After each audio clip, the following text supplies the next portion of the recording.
Kira Vasquez sat alone in the grand atrium of Station Yathara 12.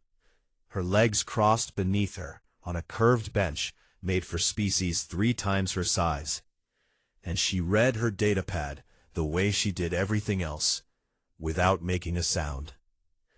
The atrium was enormous, a cathedral of glass and living light, where thousands of alien students moved between lectures and laboratories and dining halls, their voices blending into a river of clicks and hums and whistles and growls that never really stopped.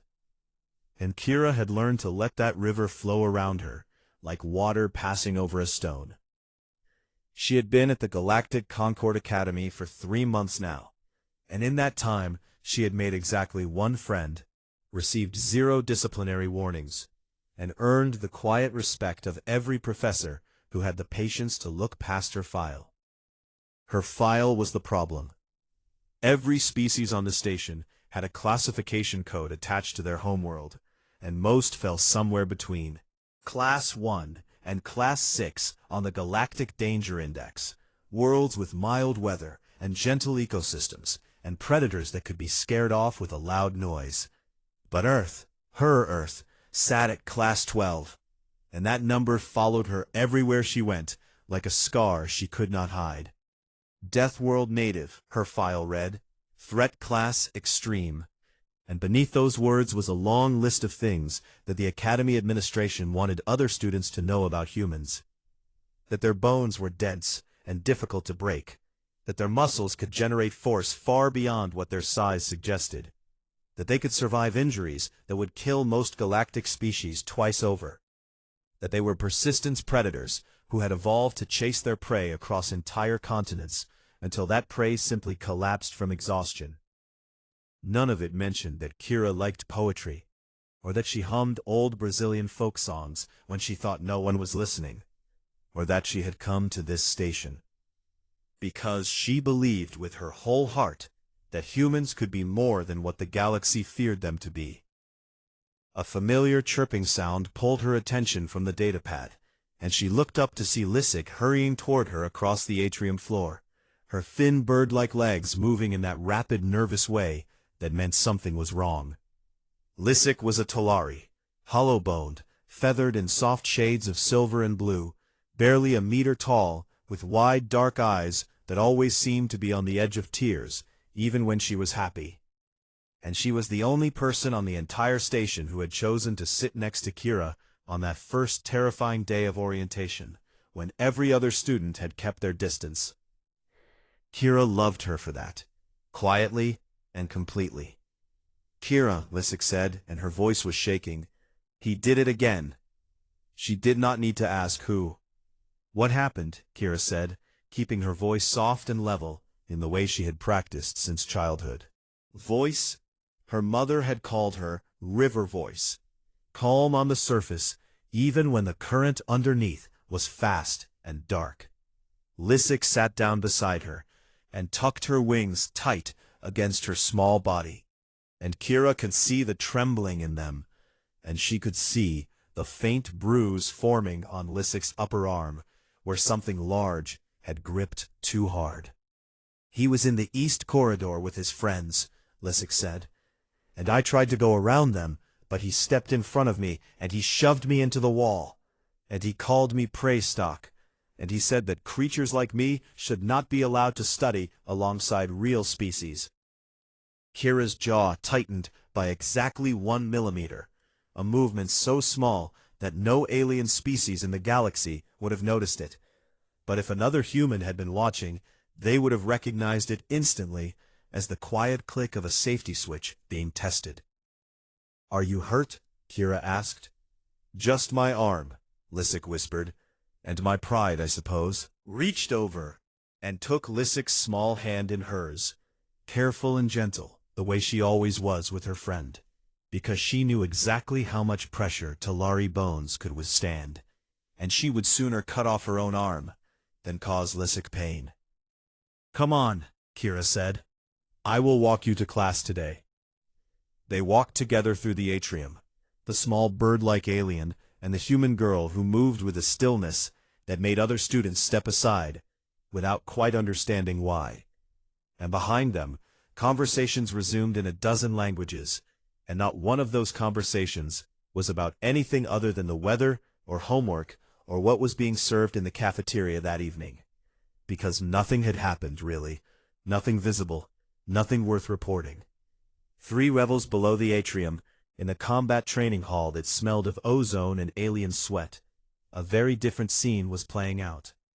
Dorvax Kell stood in the center of the sparring ring, with all 4 of his hands clenched into fists, of his arms spread wide, his bone-plated chest heaving with the satisfaction of a male who had just thrown his 3rd sparring partner into the wall hard enough to crack the padding.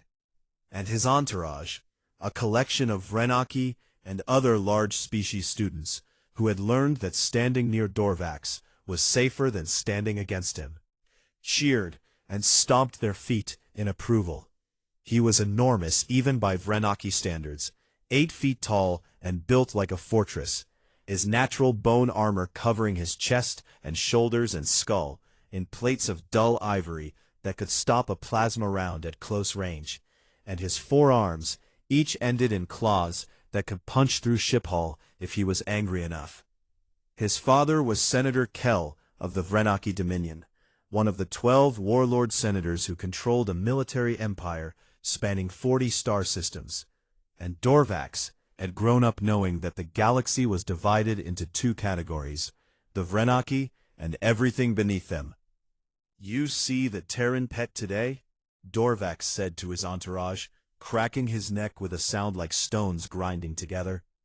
"Sitting in the atrium, like a little doll pretending to read." His entourage laughed the way entourages always laugh, quickly and loudly. "Humans," Dorvax sneered. "The galaxy talks about them like they are monsters. But look at her. She is nothing, a soft little thing from a dirty little rock. And if I wanted to, I could snap her in half before she even knew I was there." No one in the room disagreed with him, because no one in the room had ever seen a reason to. 7 floors above, in a private office, cluttered with data crystals and the accumulated wisdom of a 200-year academic career, Professor Yeln of the Kalahari moved his slug-like body across his desk and pulled up a sealed file on his personal terminal. The file was marked with 3 red classification bands, which meant it required faculty-level clearance and a formal reason for access. And the reason Yeln entered into the system was simply student welfare assessment. The file belonged to Kira Vasquez, human, Earth, Sol system. Yeln had taught ethics at the Galactic Concord Academy for 60 years, and in that time, he had learned to read students the way other scholars read textbooks. And something about the human girl had nagged at him since the first day she sat in his lecture hall. Not because of anything she did, but because of the extraordinary precision with which she did nothing. She was too still, too measured, too perfectly calibrated in every interaction. And Yeln had seen that kind of control before, not in diplomats, not in scholars, but in soldiers. He opened the file, and his many eyes moved across the screen, and then they widened, slowly, 1 pair at a time. Combat Medic, certified at age 19, the file read. Advanced Survivalist Qualification, Amazonian Reclamation Zone, 3 years of active service in one of Earth's most hostile remaining wilderness regions, a place where the plants were poisonous and the insects carried diseases, and the weather alone could kill an unprotected human in hours. Yeln sat back in his chair, which groaned under his considerable weight, and he stared at the file for a long time. "They sent a soldier disguised as a student," he murmured to himself in the wet gurgling language of the Kolhari. And then he closed the file and sat in the silence of his office and wondered, with the genuine curiosity of a philosopher who had just discovered a very interesting question, what exactly was going to happen next. The days at Station Yathara 12 followed a rhythm that Kira had memorized, the way she once memorized the patterns of rainstorms in the Amazon. not because she enjoyed routine, but because routine was a kind of armor, and armor was something she had learned to wear so well that most people forgot she was wearing it at all. She woke at the same time every morning, in the small quarters she shared with Lisic, and she stretched in the careful, disciplined way that kept her muscles loose and her joints ready. And she ate the bland, nutrient paste that the station's food systems produced for humans, because the Academy had not yet figured out how to replicate anything that actually tasted like food from Earth. And she attended her lectures, and she took her notes, and she spoke when spoken to, and she smiled when it was appropriate, and she was, by every measurable standard, the most well-behaved student the Galactic Concord Academy had ever enrolled. And every single day, Dorvax Kell made someone cry. It was never the same target twice in a row, because Dorvax was not stupid. He was cruel, which was a different thing entirely. And cruelty requires a kind of intelligence that most people do not like to admit exists. The intelligence to know exactly how much pain to cause, and exactly who to cause it to, and exactly when to stop just short of the line that would force the people in power to act. He shoved a Felsh student into a water reclamation tank, and laughed as the soft-bodied amphibian scrambled to pull himself out with limbs that were not designed for climbing. And the Felsh student filed a complaint, and the complaint disappeared into the administrative system like a stone dropped into deep water. He cornered 3 Mickery students, tiny insectoid beings barely the size of a human hand, and held them upside down by their legs, while his entourage made bets on which one would pass out first, from the blood rushing to their heads. Teaching assistant walked past and saw what was happening. The teaching assistant suddenly found somewhere else to be. He broke a Talari student's reading glasses by stepping on them in the hallway, and then told the student that if he reported it, Dorvax would break something that could not be replaced so easily. Everyone knew, and no one acted, because the Vrenaki Dominion funded 26% of the station's operating budget, and Senator Kell had made it very clear through the appropriate diplomatic channels that his son was to be given every courtesy during his time at the Academy. And courtesy in the language of the powerful has always meant the freedom to do whatever you want, to whoever you cannot fight back. Kira watched all of it. She watched from her bench in the atrium, and from her seat in the lecture halls, and from the corners of corridors where she moved with that quiet human stillness that alien species found so unsettling. And she kept a record of everything she saw in a private file on her datapad. Dates and times and names and injuries, not because she planned to use it, but because a part of her that she could not quite silence needed to believe that someone was keeping count. On a Tuesday, by the Earth calendar, which was a day that meant nothing to anyone else on the station, but which Kira tracked because it helped her feel connected to a planet she was beginning to miss more than she had expected, Dorvax found Lisic in the cafeteria. Kira was sitting 4 tables away, eating her nutrient paste and reading an assignment on interspecies conflict resolution, the irony of which would occur to her later, when she heard the sound that made every nerve in her body light up like a circuit board hit by lightning. It was Lisic's distress call, a high, thin chirping sound that Talari made when they were truly frightened, a sound that was designed by evolution to trigger protective instincts in every member of their species. And even though Kira was not a Talari, something deep inside her responded to it with a fury so sudden and so complete that she had to grip the edge of the table to keep herself seated. She looked up and saw Dorvax standing over Lisic with one of his 4 massive hands wrapped around the Talari girl's thin arm, lifting her off the ground like she weighed nothing, which she almost did because Talari bones were hollow and Lisic was barely 12 kilograms fully fed. And he was grinning down at her with a mouth full of flat, crushing teeth. "Look at this hollow little thing," Dorvax announced to the cafeteria in a voice designed to carry. "Tell me, how many pieces do you think she would break into if I dropped her from here?" Lisic's wings fluttered uselessly against his grip, and her dark eyes were enormous with terror. and her chirping had become a thin, continuous sound that made several nearby students flinch and look away, because looking away was easier than watching. Doing something. Kira set down her utensil. She did it slowly, placing it on the tray with a precision that was somehow more alarming than if she had thrown it across the room. And then she stood up, and the students at the tables nearest to her felt something change in the air around them. Not a temperature shift, not a sound, but something older and deeper, something that the prey species in the room recognized in their bones, even if they could not name it. A Felsh student who was sitting 3 seats away later described it to a reporter from the Galactic Information Network as the moment the air became a predator.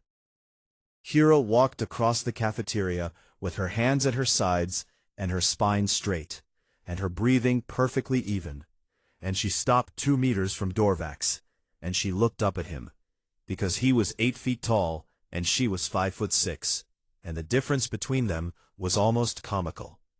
And she said in a voice that carried exactly as far as it needed to, and no further. "Put her down, please." Dorvax looked down at the human and he laughed, a deep booming sound that rattled the trays on nearby tables. And then he opened his hand and dropped Lysic. Kira moved, not fast, not with any appearance of urgency, but somehow her hand was under Lysic before the Talari girl had fallen more than a few centimeters. And she caught her one-handed, and set her gently on her feet, and steadied her with a touch so light it was barely there. Then she looked back up at Dorvax.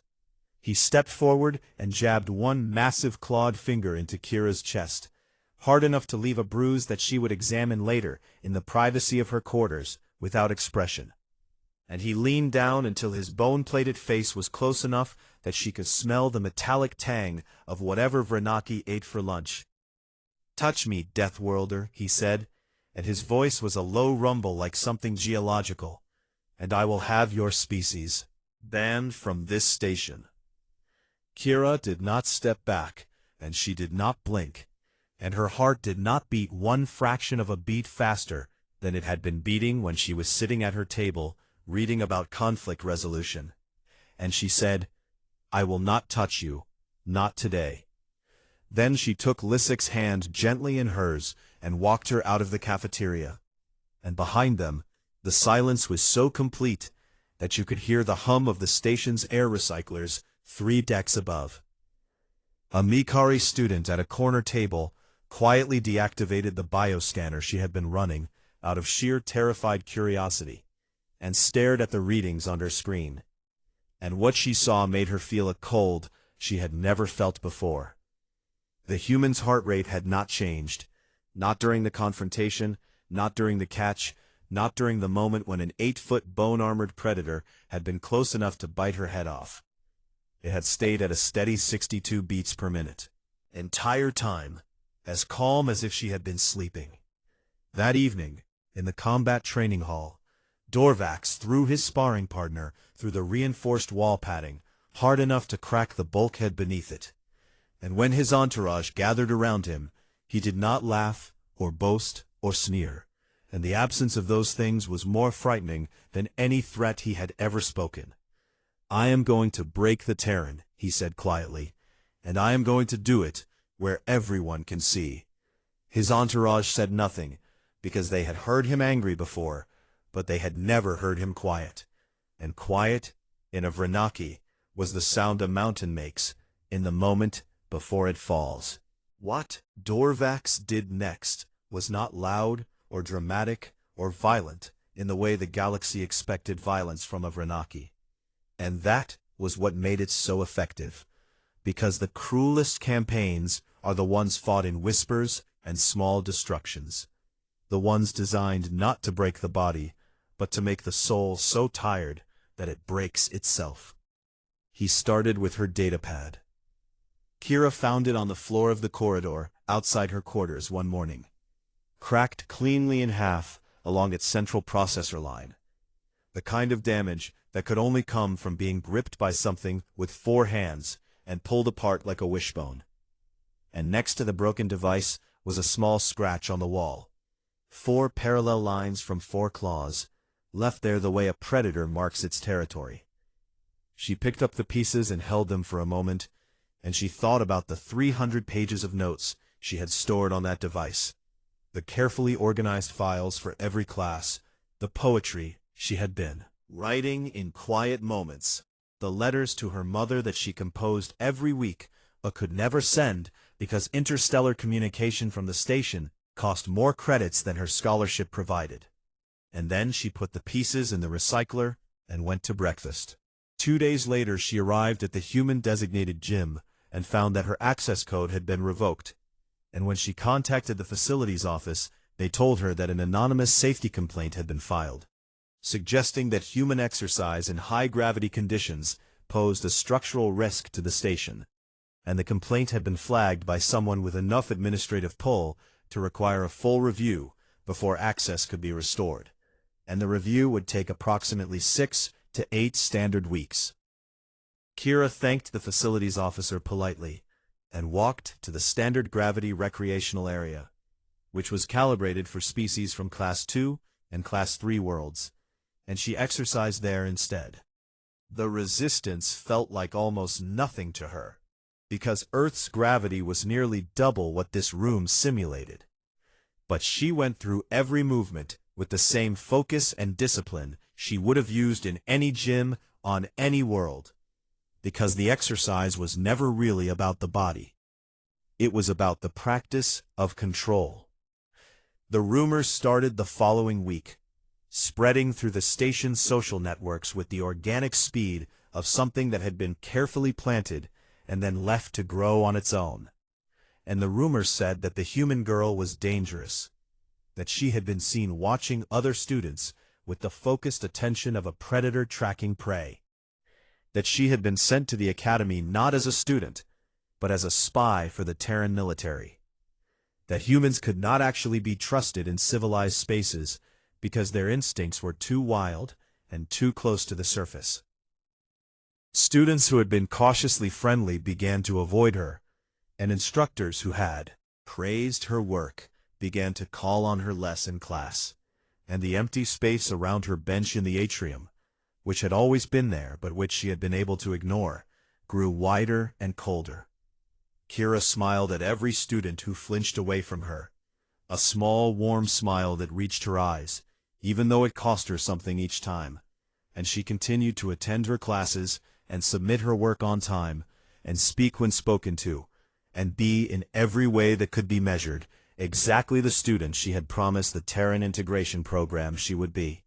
Her borrowed datapad, Lysic's spare, offered without hesitation, and she looked at her friend, and she shook her head slowly. "If I report him," Kira said, "I am a victim, and the Academy will investigate for 6 months and find insufficient evidence, and nothing will change except that Dorvax will know I tried to fight him with rules, and he will punish everyone I care about for it." "Then what?" Lysic demanded. "You just sit here and take it forever?" "No," Kira said, and something in her voice made Lysic go very still. "I wait." "Wait for what?" Kira looked at her friend, and her eyes were steady and sad and ancient, in a way that had nothing to do with her 22 years, and everything to do with the planet that had made her, and she said, "For him to cross a line that gives me no other choice." Lysic opened her beak to argue, and then closed it again, because she had seen that look before. Not on Kira's face, but in documentaries about Earth. The eyes of creatures that sat motionless in tall grass for hours and hours, with a patience that seemed infinite, until the exact right moment arrived. And then they moved, and then it was over. 3 days later, Professor Yelm summoned Kira to his office. The Kolhari professor sat behind his enormous desk, like a small mountain of gray-green flesh, his multiple eyes blinking in sequence, the way they did when he was thinking carefully, and he gestured for Kira to sit in the chair across from him, a chair that had been adjusted to human proportions, which she noticed, and which touched her in a way she did not show. "I have read your file," Yelm said without preamble, because the Kolhari did not believe its small talk, and considered it a waste of the limited time the universe provided. "I know," Kira said. "You were a combat medic," Yelm said. "You served in one of your planet's most hostile environments for 3 years, and your qualification scores in unarmed combat and field medicine were in the top 2% of your entire species. And yet you sit in my ethics class, and you write essays about the philosophical foundations of nonviolence." "Yes," Kira said. Yelm studied her with all 6 of his eyes at once, which was something he rarely did, and which his students knew meant he was giving someone his absolute full attention. "What restrains you?" he asked. Kira was quiet for a moment, and the silence between them was not uncomfortable, but thoughtful. The kind of silence that exists between 2 people who both understand that some questions deserve more than a quick answer. "Respect," she said finally, "for myself, for this place, and for what I want to become. I did not come here to be what Earth made me, Professor. I came here to be something better." Yelm made a low, wet sound that was the Qualhari equivalent of a sigh, and in it there was admiration and sadness and worry in equal measure. "Tell you something," he said, "because I believe you deserve to know it. The administration will not act against Dorvax Kell. Not today, and not tomorrow, and not next month. Because his family's money keeps this station running, and the people who make decisions have decided that the comfort of one Vrenaki heir is worth more than the safety of every student he torments." "I know that too," Kira said. "But I want you to know," Yelm continued, and his voice dropped to something private and careful, "that whatever happens next, I will make sure the truth is known. I may be old and slow, and I may look like a boulder with opinions, but I have taught at this academy for 60 years, and my word still carries weight in a tribunal." Kira looked at him, and for just a moment, the mask slipped. Not much, just a crack. Just enough for Yelm to see the exhaustion and the loneliness and the fierce burning will underneath. And then it was back, and she was smiling and thanking him for his time and walking out of his office with her spine straight and her hands at her sides. 4 days later, Dorvax broke Lysic's wing. He caught her alone in a corridor on the residential level during the evening hours when most students were in their quarters, and he grabbed her by her wing, the left one, the one she used to gesture when she talked, the one she would wrap around Kira's shoulders when they sat together in the atrium, and he twisted it until the hollow bone inside snapped with a sound like a dry branch breaking, and Lysic screamed a scream that echoed through 3 levels of the station. And Dorvax leaned down and whispered to her through her tears, "Tell your human pet that no one will stop me. No one can stop me. And if she looks at me again, I will break the other one." Then he walked away and left her on the floor. The Academy administration investigated and ruled it an altercation with insufficient evidence to determine fault. Report was filed and forgotten before the ink was dry. Kira found out when she returned to their quarters, and Lysic was not there, and she went to the medical ward and found her friend lying on a bed designed for species much larger than her broken wing in a regeneration cast that hummed with blue light, her dark eyes red from crying.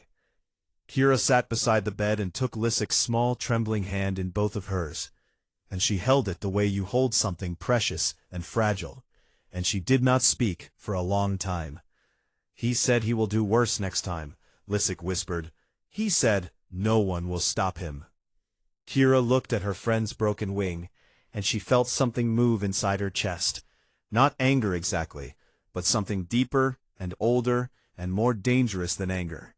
The cold, clear certainty of a line being crossed, the sound of the last door closing, the feeling of a river reaching the edge of a cliff, and knowing that what comes next is not a choice.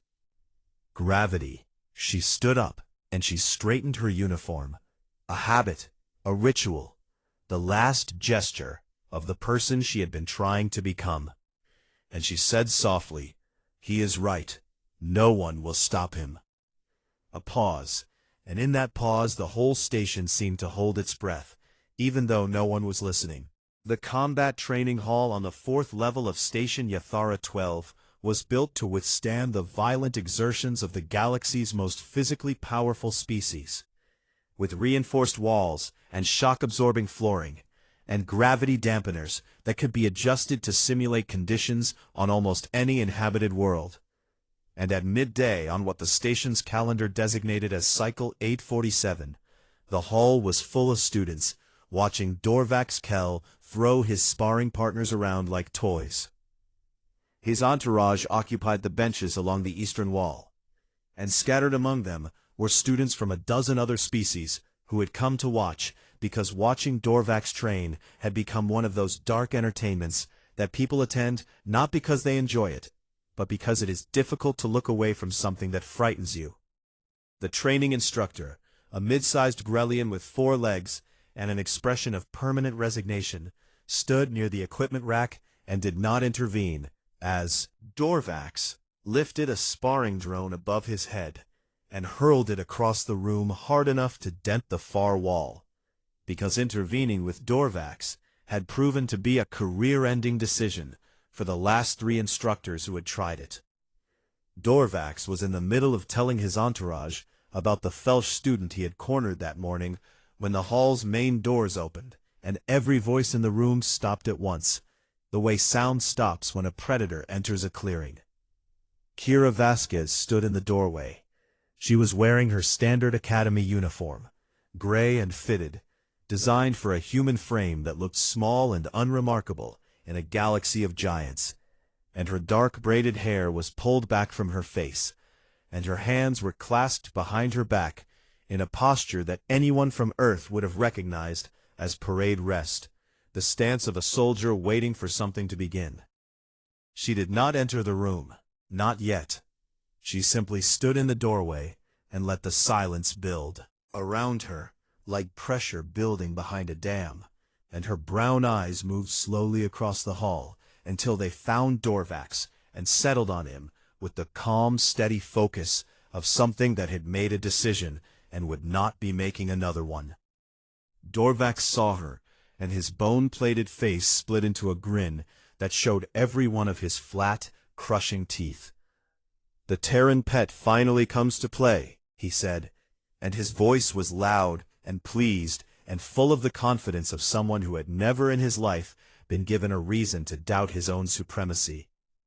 Kira walked into the hall, her footsteps even and measured on the shock-absorbing floor, and she stopped in the center of the room, exactly 5 meters from Dorvax, and she spoke in a voice that was clear and calm and carried to every corner of the space without effort.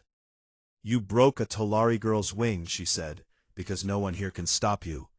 I am here to ask you, formally and publicly, to accept accountability for what you have done, and to apologize to the student you injured." The room went so quiet that you could hear the station's hull creaking as it adjusted to the thermal expansion of the star it orbited. A formal public request for accountability was not a casual thing in galactic culture.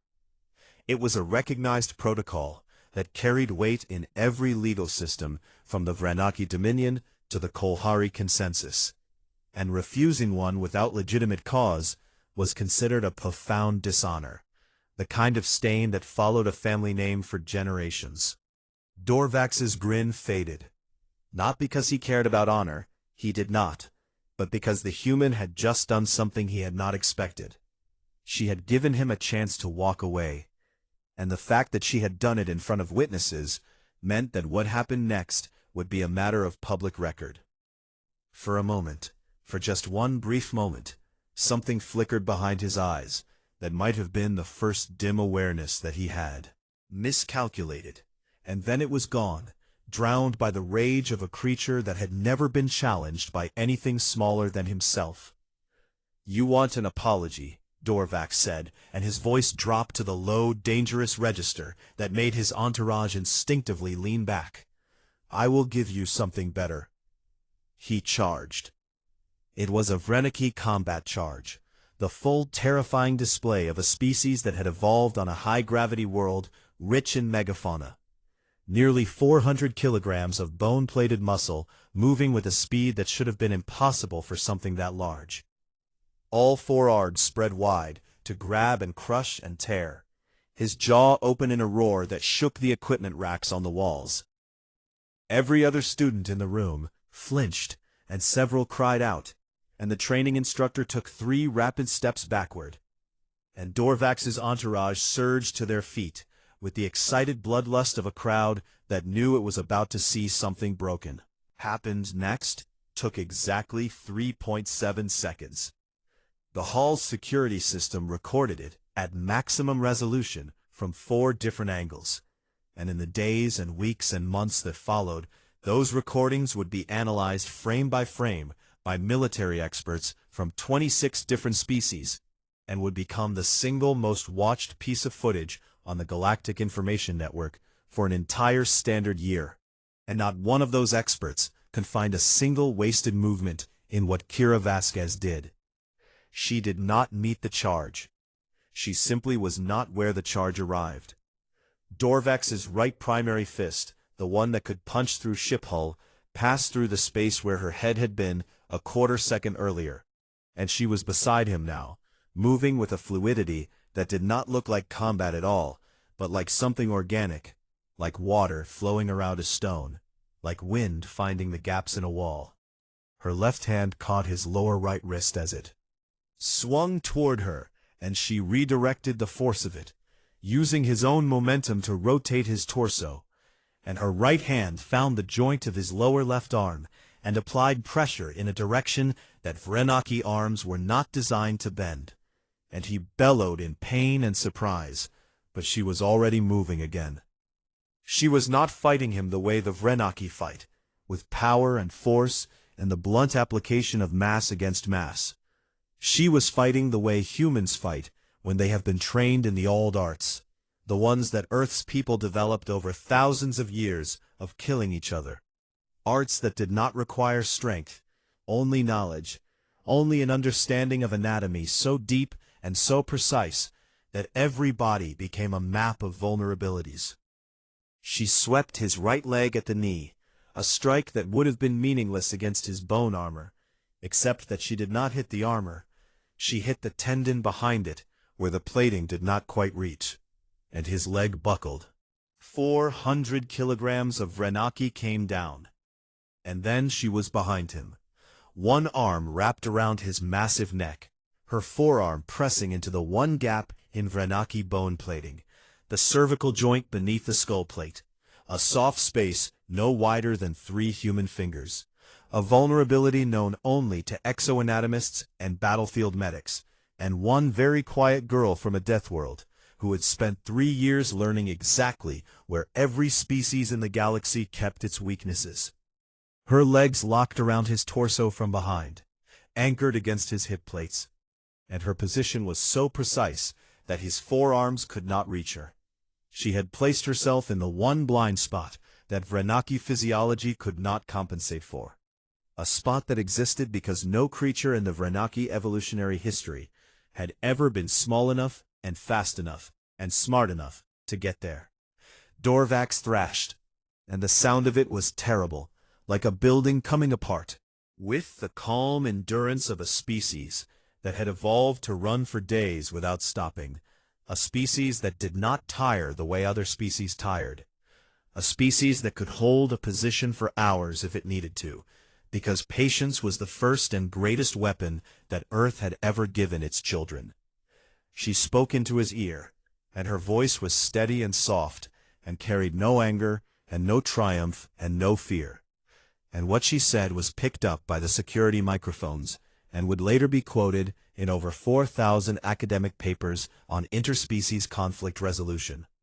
I asked you to stop. You did not. I asked you to apologize. You would not. You broke my friend's wing. Now hold still, because if you keep thrashing, your C2 vertebra will separate from your skull, and you will die, and I do not want to kill you. The room was frozen in a silence so absolute that it seemed to have weight, and every eye and sensor and bioscanner in the hall was locked on the impossible image of a human girl who weighed 60 kilograms, holding an 8-foot bone-armored Vrenaki in a position from which he could not escape, and from which she could end his life with a rotation of her forearm no larger than the turn of a key in a lock. Dorvax stopped thrashing. He went still with the sudden, complete stillness of a creature that had felt the edge of death against its spine, and had understood for the first time in its life that death was real and that death was close, and that the only thing between him and death was the choice of something smaller than him. Kira held the position for 10 seconds, and each second was a year, and the only sound in the hall was her breathing, even and slow, 62 beats per minute, the heartbeat of a girl sitting in an atrium reading a datapad on a quiet afternoon. Then she released him. She uncurled her legs and withdrew her arm, and stepped back in a single fluid motion, and Dorvax collapsed forward onto the training hall floor with a sound like a tree falling, and he gasped and choked and pulled air into lungs that had forgotten how to work. And he was alive, completely uninjured, except for a hyperextended joint in his lower left arm, alive because she had decided he would be. Kira stood over him for one moment, and then she straightened her uniform, the same small habitual gesture she always made, the ritual that said, "I am still who I choose to be," and she looked at the room full of students and aliens and cameras and the weight of a galaxy's attention, and she said, "Humans are from a death world. We do not start fights. We end them." She turned and walked out of the combat training hall without looking back, her footsteps even and measured, her hands at her sides, her heartbeat unchanged. And behind her, Dorvax Kell lay on the floor of a room full of people who had once been afraid of him, and who now understood that there were things in the universe far more frightening than a bully. There was the quiet, and the patience, and the mercy of something that could have killed you, and chose not to.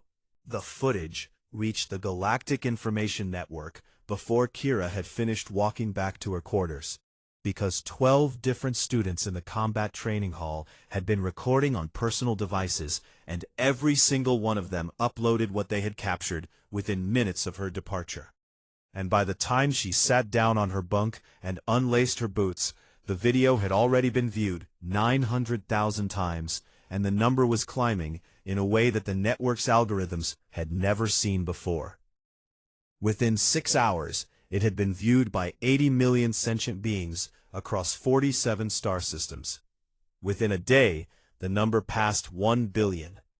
Military analysts from the Vrenaki Dominion watched it in closed sessions and said nothing publicly, but were reported to have replayed the 3.7 seconds over 200 times. And what disturbed them was not the speed or the technique, but the fact that their best combat theorists agreed unanimously that she could have killed him in the first half-second, and that everything after that had been a choice, a deliberate and precise decision to neutralize without destroying. And that level of control was something their own warriors could not replicate. Tactical experts from the Kalahari Consensus published a preliminary analysis, noting that Kira had identified and exploited a vulnerability in Vrenaki physiology that was not documented in any publicly available database, which meant she had either discovered it through independent study or had been trained by people who had spent considerable time preparing for the possibility of fighting Vrenaki hand-to-hand. And neither explanation was comforting. A Felsh commentator on the galaxy's most popular broadcast network said what many were thinking. "We were afraid of humans because we thought they were violent. We should have been afraid of them because they are patient." Responded within 36 hours with a formal demand for Kira Vasquez's immediate expulsion and criminal prosecution under Station Yathara 12's assault statutes. And they threatened to withdraw all funding from the Galactic Concord Academy if their demand was not met. And the demand arrived on the desk of the Academy's chancellor, with the weight of 40 star systems and a military fleet behind it. The Chancellor convened an emergency tribunal. The tribunal was held in the Academy's central adjudication chamber, a circular room with tiered seating designed to hold representatives of every species on the station. And on the day of the hearing, every seat was full, and the overflow crowd filled 2 adjacent corridors.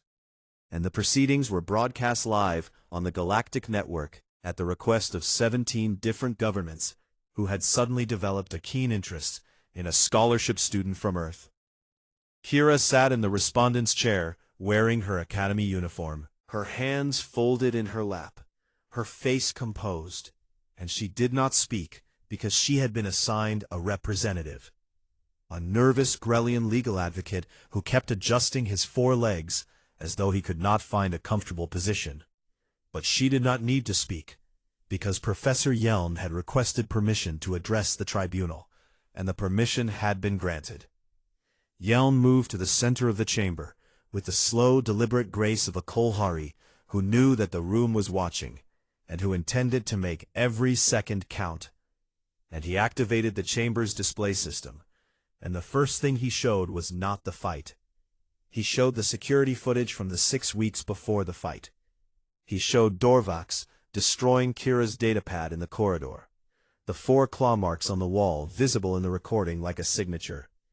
And he showed the administrative log of Kira's gym access being revoked following a complaint that was traced through 3 layers of bureaucratic misdirection to a terminal in the Vrenaki student residence. And he showed the social network analysis that mapped the spread of the rumors about Kira back to accounts created within hours of each other from the same network node. He showed Dorvax shoving Lysic in the East Corridor, and he showed Dorvax holding the Miyakari students upside down, and he showed Dorvax breaking the Tolari students' reading glasses, and he showed 17 other incidents spanning 4 months that the administration had classified as insufficient evidence or dismissed without investigation. And then he showed the medical report for Lysic's wing, the scan that clearly displayed the spiral fracture pattern consistent with deliberate torsion. And the room was quiet in a way that went beyond silence into something that felt like shame. "This," Yelm said, and his wet voice filled the chamber with the authority of a scholar who had spent 60 years studying what it meant to be civilized, "is the context in which the events of Cycle 847 must be understood." Then he played the fight, all 3.7 seconds of it, and then he played the audio of Kira's words to Dorvax while she held him. And then he paused the display and turned to face the tribunal. "Kira Vasquez," he said, "did not attack Dorvax Kell. She issued a formal public request for accountability, a protocol recognized by every legal system in this galaxy, including the Vrenaki Dominion's own code of honor. Dorvax Kell refused that request and initiated a combat charge against an unarmed individual 1/6 his mass. Kira Vasquez responded with the minimum force necessary to neutralize a lethal threat to her person, and then she showed mercy." He paused, and his 6 eyes moved across the tribunal panel one by one. "I have taught at this academy for 60 years, he said, "and I have read her file, and I have watched her conduct herself with a grace and restraint would shame most diplomats twice her age. Her academic record is flawless. She has 0 disciplinary infractions. She has received 17 commendations from instructors of 9 different species. And on the day she was finally given no choice but to act, she chose, in the space of 3.7 seconds, to protect rather than to punish, to restrain rather than to destroy, to be merciful to someone who had shown no mercy to anyone." Yelm's voice dropped, not to a whisper, but to something heavier, the voice of someone saying something they believed was important enough to be remembered. "If this is what a Deathworld produces, not savagery but precision, not brutality but restraint, not rage but compassion under fire, then perhaps we have been wrong about Earth, and perhaps we have been wrong about what strength truly is." The tribunal deliberated for 40 minutes and returned a unanimous verdict. Kira Vasquez was cleared of all charges, was affirmed, and her record would carry no mention of the incident. Dorvax Kell was expelled from the Galactic Concord Academy, effective immediately, for sustained harassment, assault resulting in injury, and conduct unbecoming of an enrolled student. And the evidence compiled by Professor Yelm was forwarded to the station's law enforcement division for further action. The Vrenaki Dominion withdrew their funding threat quietly and without public comment after the footage made Dorvax a symbol of everything the galaxy disliked about Vrenaki culture. And Senator Kell reportedly refused to take his son's communication requests for 3 weeks. None of this mattered very much to Kira, or at least she did not show that it mattered, because Kira did not do things for the audience. On the evening after the tribunal, she went to the medical ward and sat beside Lysic's bed. And Lysic's wing was nearly healed now, the regeneration cast glowing with the faint blue light of almost finished work. And Lysic looked at her friend, and her dark eyes were full of something too large and too complicated to fit into any single word in any language in the galaxy. "You did that for me?" Lysic said. "I did that because it was right," Kira said. And then after a moment she added, more quietly, "And yes, I did it for you." Lysic reached out with her good wing and wrapped it around Kira's shoulders. And Kira leaned into the embrace, and for the first time since she had arrived at Station Yathara 12, her composure cracked. Not dramatically, not with tears or trembling, but with a single slow breath that shook on its way out, and a shimmer in her brown eyes that caught the light of the medical ward and held it like water holds the sky. She had been so tired, and she had been so alone, and she had been carrying so much for so long, and for one quiet moment in a medical ward on a space station orbiting a star whose name she could not pronounce, she let someone else hold some of the weight. The next morning, Kira returned to her bench in the grand atrium and opened her datapad, a new one, provided by the Academy as part of the tribunal's resolution, and she began to read. Within an hour, a Felsh student sat down on the bench beside her, not close, but not far, and the Felsh student did not speak, but simply sat there with the quiet determination of someone who had decided to be brave. Then a pair of Miarkai students landed on the bench's armrest, their small wings folding neatly, and they chittered softly to each other and to Kira, and she looked at them and smiled. Then a Talari student she did not recognize, a young male with green feathers and nervous eyes, sat on the floor near her feet and opened his own datapad and began to read, and he did not look up, but his feathers slowly settled from anxious to calm. By lunchtime, there were 14 students sitting in and around what the station's population had already begun calling Kira's Corner. A gathering of small and fragile and previously frightened beings who had found in the presence of one quiet human something they had not felt in months, or perhaps ever on this station: the feeling of being safe. Kira did not acknowledge the change with words or gestures. She simply read her datapad and let them be near her. And her calm became their calm, and her stillness became their shelter. 3 weeks later, a young Vrenaki arrived at the station, an exchange student, barely 6 feet tall, small for his species, with bone plates that had not yet fully hardened, and eyes that carried none of Dorvax's cruelty, but all of the burden of belonging to a species that the galaxy had just been given new reasons to mistrust. He found Kira in the atrium, surrounded by her quiet congregation of friends, and he stood at a respectful distance and waited until she looked up. "I watched the recording," he said, and his voice was uncertain. "In the way that young voices are when they are trying to say something honest for the first time.